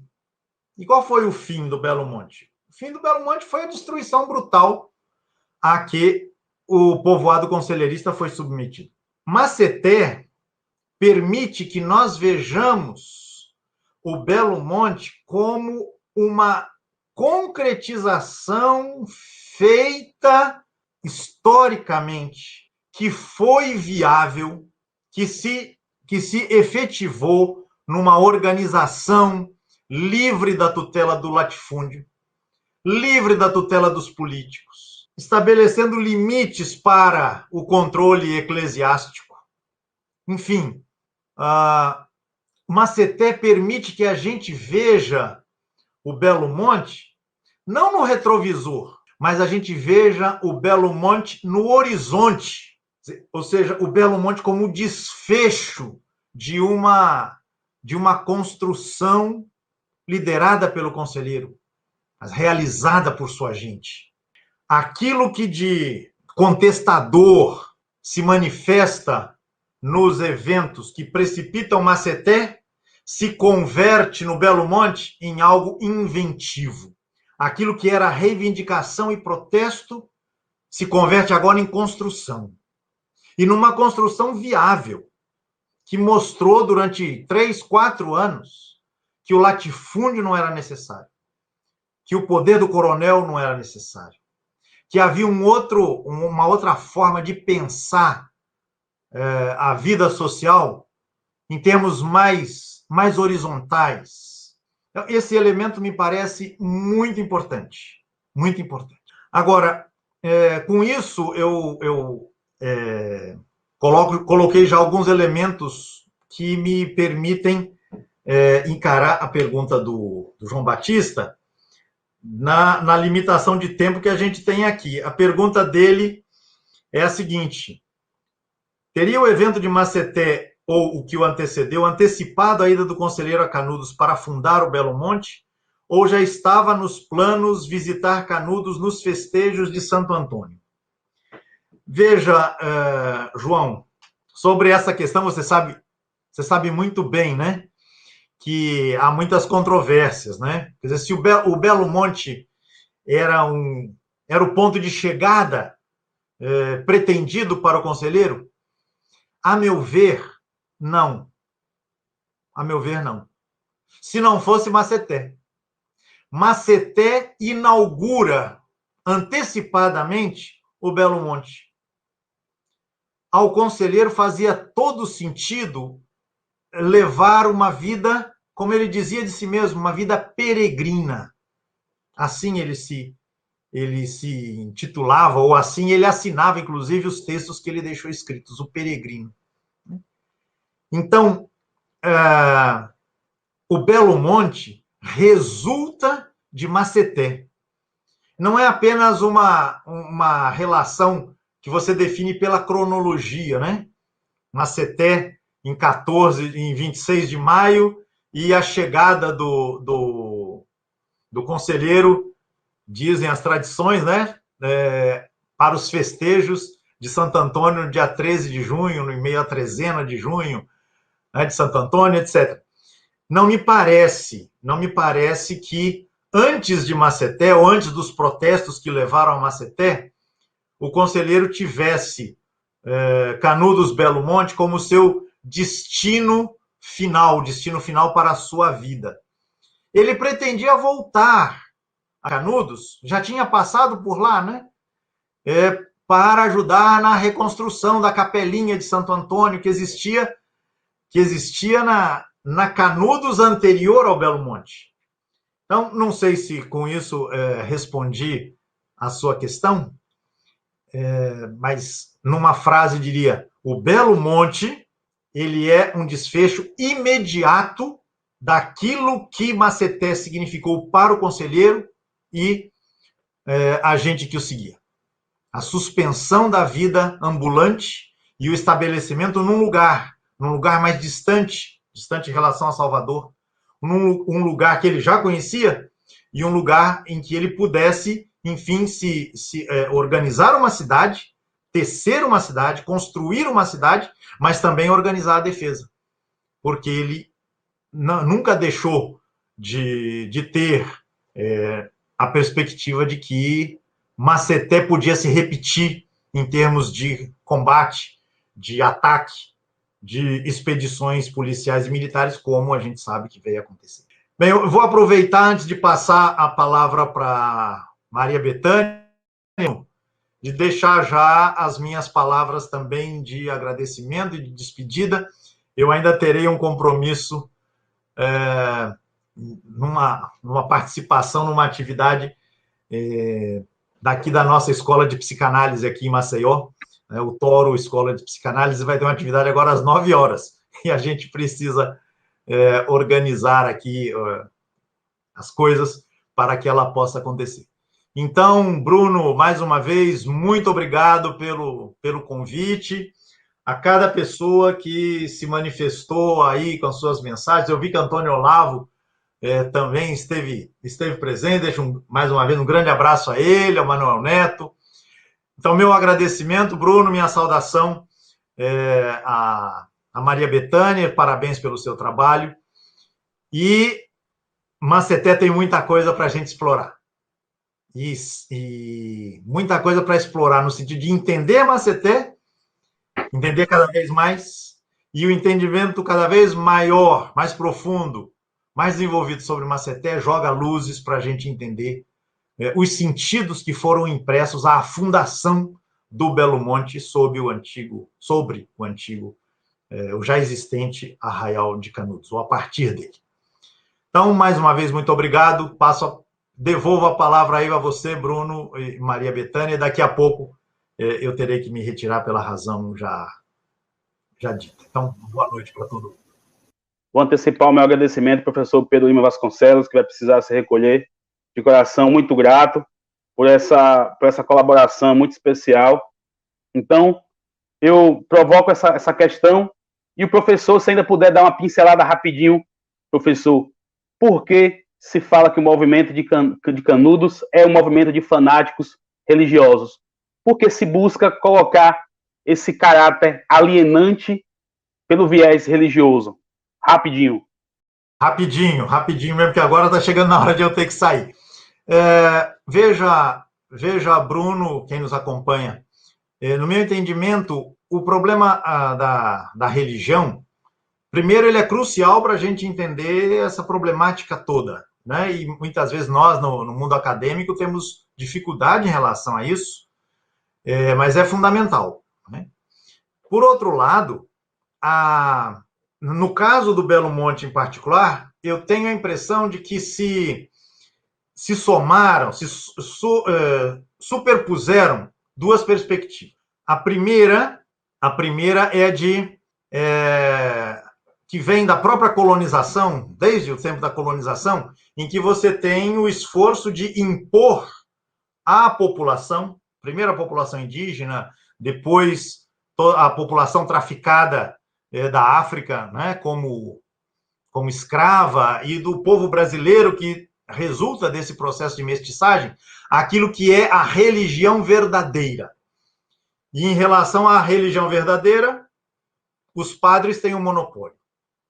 Tudo que significa expressão religiosa popular, né, é vista com descrédito, né, como paganismo, como superstição, como idolatria, né? E assim foram combatidos os cultos de matriz indígena, foram combatidos os cultos de matriz afro aqui no Brasil, assim foram combatidas as expressões do chamado catolicismo popular, de que o Belo Monte é uma expressão muito rica, né?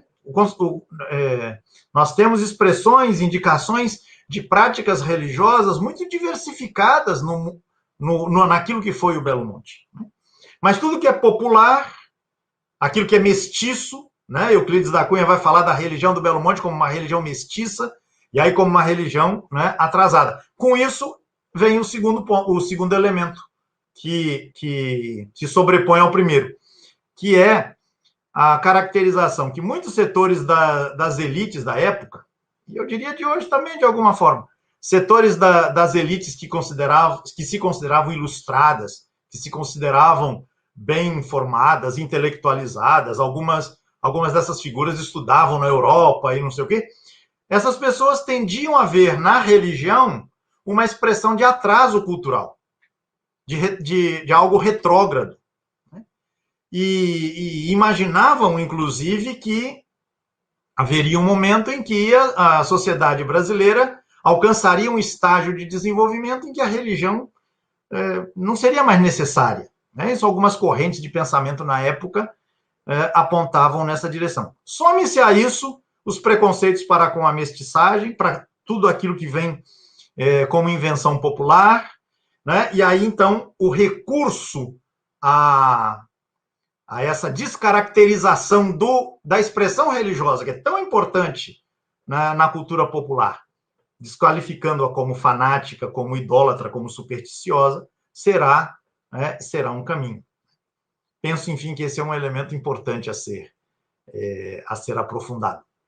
Valeu, Bruno, mais uma vez, obrigado, boa noite, Maria Bethânia, boa noite a todo mundo que nos está acompanhando. Agora eu tenho que sair mesmo. Obrigado, professor, de coração, forte abraço, a gente se fala na sequência. Ok, grande abraço, professor. Com você, Bethânia. Pronto, então, respondendo a sua pergunta, as dificuldades que a gente enfrenta para implantar esses projetos, né, sempre tem alguma dificuldade, né, porque nem todos os professores, eles valorizam mesmo a história, isso é nítido, né, não existe um consenso, né, todos os professores, isso é mentira, claro que a gente procura, né, mostrar que se a gente não valoriza, como que o aluno vai querer que o aluno valorize, né, então, assim, existe também alguns professores que não faz questão de dar aula de história de Canudos, né, não se sente digamos, com esse conhecimento, existe essa dificuldade também, a dificuldade também, vamos dizer assim, de transporte, às vezes, também existe também essa questão, se não tiver o apoio da prefeitura, o apoio dos órgãos, né, e também da escola, da direção, não tem como implantar um projeto sem os apoios, porque a gente precisa se deslocar de locais, né, se deslocar para o parque estadual, para outros locais para fazer as pesquisas, né, então, existem também alguns problemas, mas não são são problemas que dá para resolver, né? Então, assim, muitos professores também, como você disse, às vezes não valorizam a história como sendo uma coisa muito importante, né? Vamos dizer assim, agora que a disciplina tem duas aulas, ficou muito melhor, né? Então, com essa nova grade, eu acredito que a valorização vai ser bem maior, porque antes a gente só tinha uma aula, então não dava para fazer muita coisa, né? porque era rápido o que passava. Então, às vezes, quer passar um filme, não dá, porque o filme tem 1 hora e a aula tem 50 minutos, né? E o filme tem mais de 1 hora, geralmente, né, de duração. Então, assim, com o apoio da direção, é bem mais fácil, com o apoio dos órgãos, né, competente, é bem mais fácil você fazer um desfile. Sem o apoio da prefeitura, não tem como, né? Então, esse apoio é importante. Então, às vezes, a gente tem, sim, dificuldades. Não é sempre que tudo acontece às mil maravilhas. Existe também, né, que essa, aqui, como diz Neto Camorim, né, é verdade, Betânia, às vezes sensibilizar nossos colegas professores é mais difícil que os alunos que a gente tanto reclama, que não valoriza a história, a cultura e a memória. É isso mesmo, Neto. Às vezes, você convencer os professores, né, é mais difícil do que os alunos, porque muitos professores não valorizam mesmo, né? Não acham que não é tão importante como português, como matemática, como geografia, né? Não acham que a história de Canudos é uma disciplina qualquer. Então, existe também, sim, que a gente tem que convencer os nossos próprios colegas de trabalho que é muito maior o interesse deles, deve ser muito maior, né, sobre a nossa memória, o resgate das nossas raízes, né? Então, eu acho que existe, como eu disse, existe sim, existe dificuldade, mas que a gente consegue ultrapassar com força de vontade, com luta, com perseverança, né, com resiliência, a gente consegue. Gente, eu acho que estamos chegando, né, ao momento ideal. Nós continuamos com a programação, fiquem aí, nós temos muita música ainda, uns 20 minutos, 15 minutos de música. Nós teremos cantor Rose e Kaila. Antes dele voltar, gente, eu queria agradecer a todos, viu? Principalmente a ele, Bruno, né? Porque acho que vai ter as apresentações agora, né? Musicais. Agradecer a todos, o Pedro Lima, a todas as pessoas, né? O Bruno Maceté, a esse momento histórico, né? Desse momento aqui, desse evento. Dizer que foi muito importante a minha participação, eu gostei demais. Quero agradecer a todos, né, que fizeram comentários aí, professores, alunos, colegas, né, os professores também, o Batista, né, o João Batista, a professora Leleca, a Tatiane, todos, Manuel Neto. Passar para o evento cultural, as cantoras. Bruno, obrigada a você aí por ter me convidado para esse evento. Foi um grande prazer. Pronto, gente, vamos ouvir Rose e Kaila Macera. Um abraço para todos.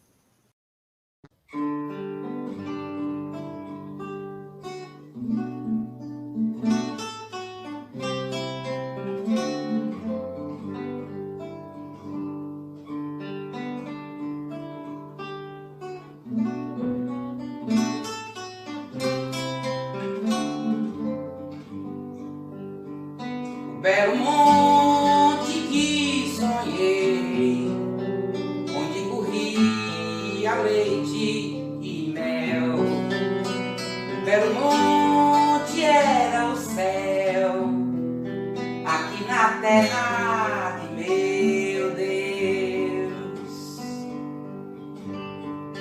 onde sucedeu quase um milagre.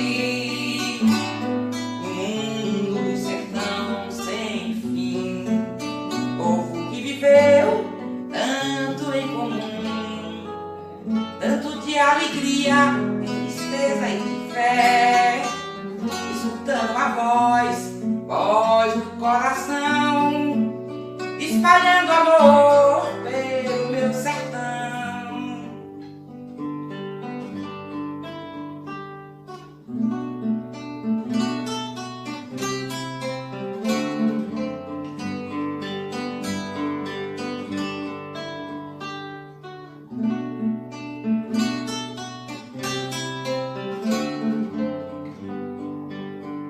Belo monte que sonhei, onde corria leite e mel.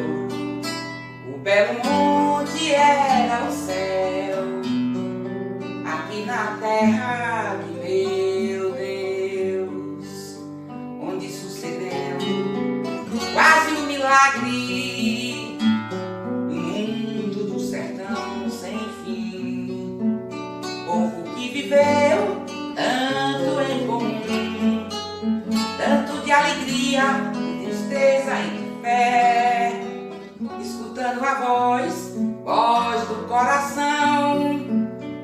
espalhando amor pelo meu sertão.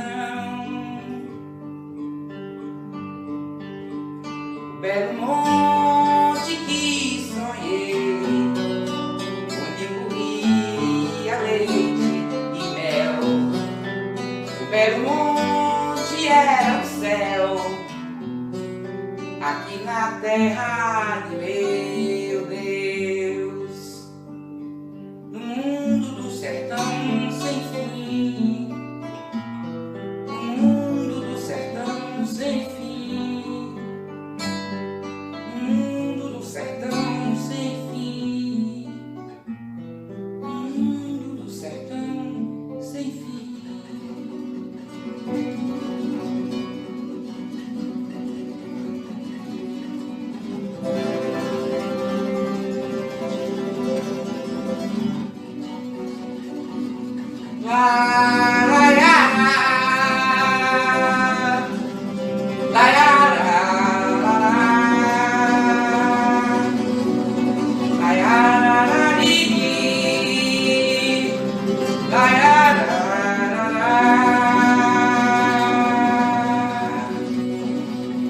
O sangue virou água e se fez cocorobó. A morte virou por isso e cortou o coração. A justiça virou fogo e corre atrás dos coronéis.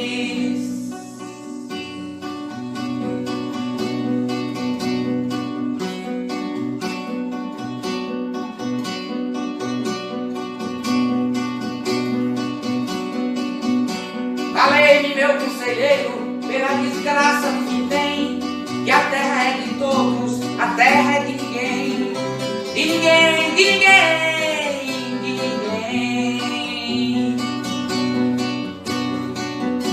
Valei-me, meu conselheiro, pela desgraça do que tem, que a terra é de todos, a terra é de ninguém, de ninguém, de ninguém, de ninguém.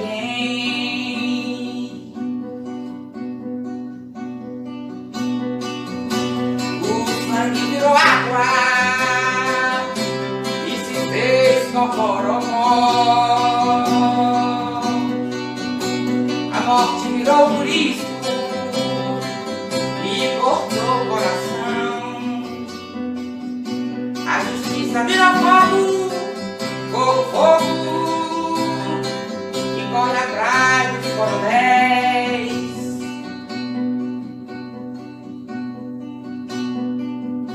Falei de meu conselheiro, pela desgraça que tem, que a terra é de todos, a terra é de ninguém, de ninguém, de ninguém, de ninguém. Falei de meu conselheiro, pela desgraça que tem, que a terra é do povo, a terra é de ninguém, de ninguém, de ninguém.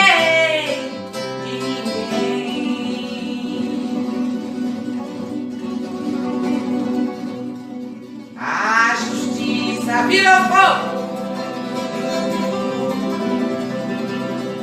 e corre atrás dos coronéis.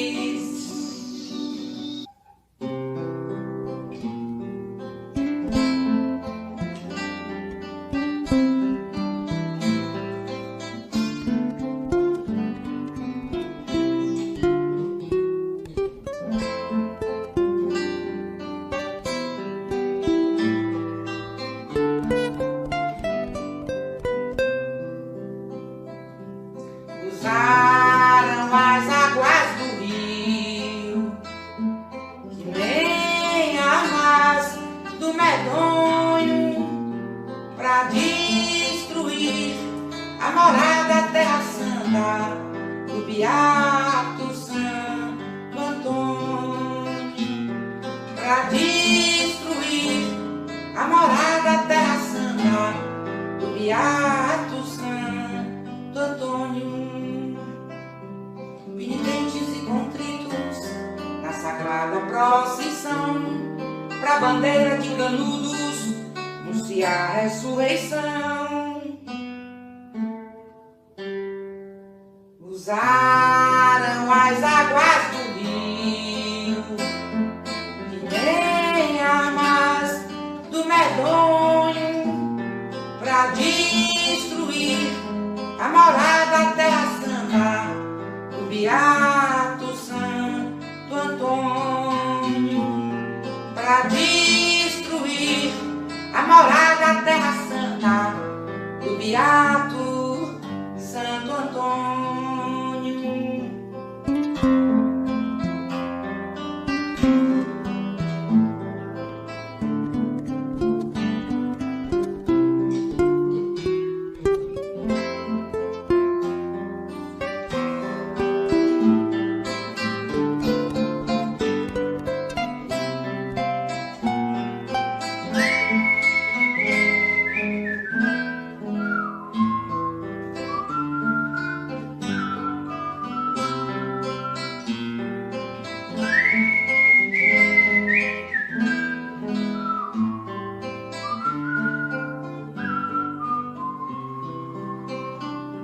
Penitentes e contritos na sagrada procissão, pra bandeira de Canudos anunciar a ressurreição.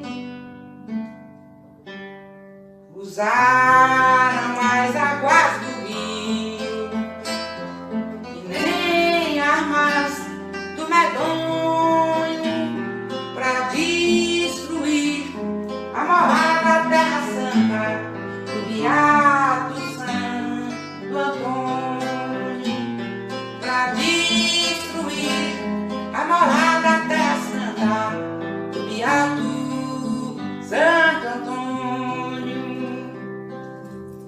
Usaram as águas do rio, e nem armas do medonho, pra destruir a morada da terra santa do Beato Santo Antônio, pra destruir a morada da terra santa do Beato Santo Antônio.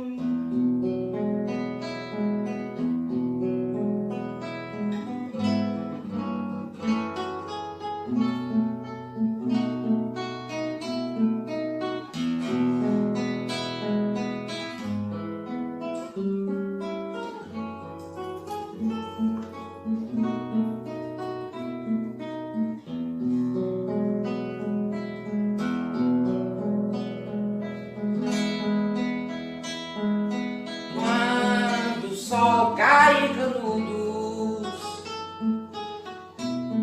e a lua vem nascer, cantoria no açude, lembrando de você. É a saudade que vai por todo amor de voltar. Leva o cambaio no peito, diz o tempo que a dor faz reclamar. É a saudade que vai por todo amor de voltar. Leva o cambaio no peito, diz o tempo que a dor faz reclamar. Adeus, Cocorobó, até o ano que vem. Abençoa os guerreiros, os beatos, Deus, amém. Adeus, Cocorobó, até o ano que vem. Abençoa os guerreiros, os beatos, Deus, amém.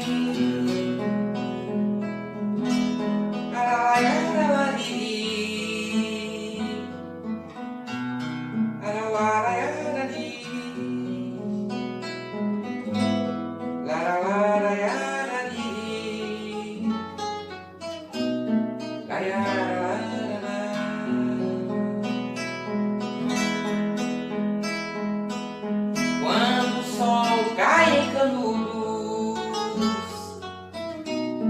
e a lua vem nascer, cantoria no açude, lembrando de você. É saudade que vai por todo amor de voltar. Levo o cambaio no peito, diz o tempo que a dor faz reclamar. É saudade que vai por todo amor de voltar. Levo o cambaio no peito, diz o tempo que a dor faz reclamar. Adeus, Cocorobó, até o ano que vem. Abençoa os guerreiros, os beatos, Deus, amém.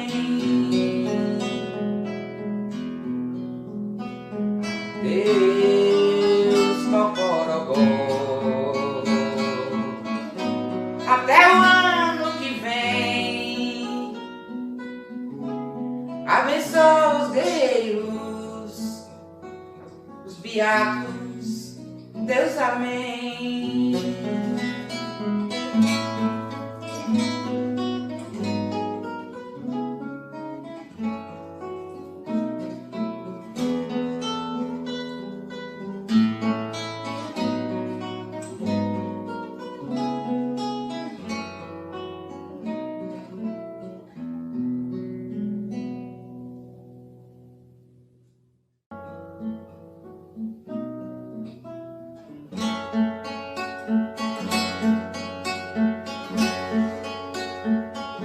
Quanto mais eu ando, mais vejo estrada.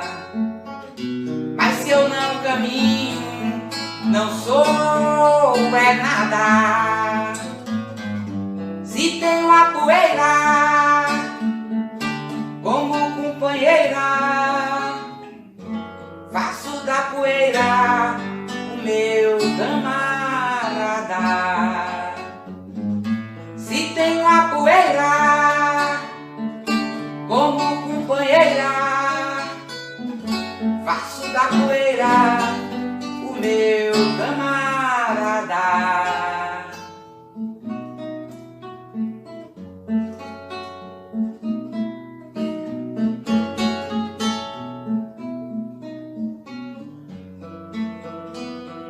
O dono quer ver a terra plantada, diz de mim que vou pela grande estrada. Deixei-no morrer, não lhe deem água, que ele é um preguiçoso e não planta nada.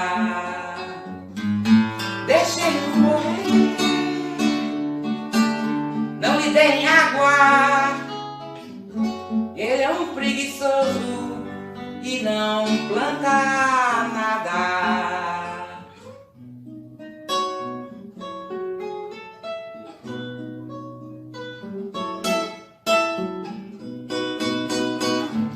E eu que plantei muito e não tenho nada, ouço tudo e calo na caminhada. Deixo que ele diga que sou um preguiçoso, mas não planto em tempo que é de queimada. Deixo que ele diga que sou um preguiçoso, mas não planto em tempo que é de queimada.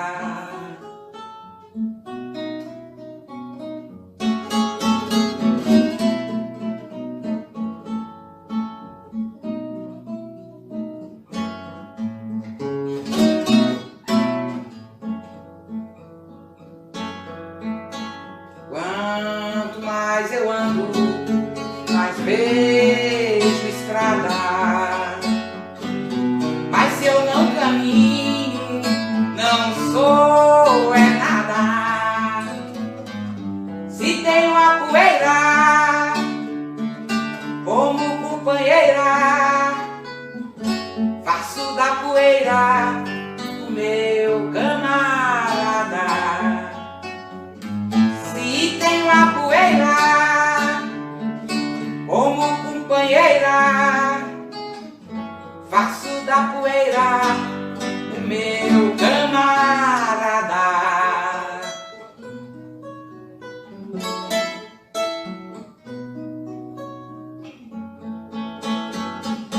O dono quer ver a terra plantada, diz de mim que vou pela grande estrada. Deixem-no morrer, não lhe deem água, ele é um preguiçoso e não planta nada. Deixem-no morrer, não lhe deem água, ele é um preguiçoso e não planta nada.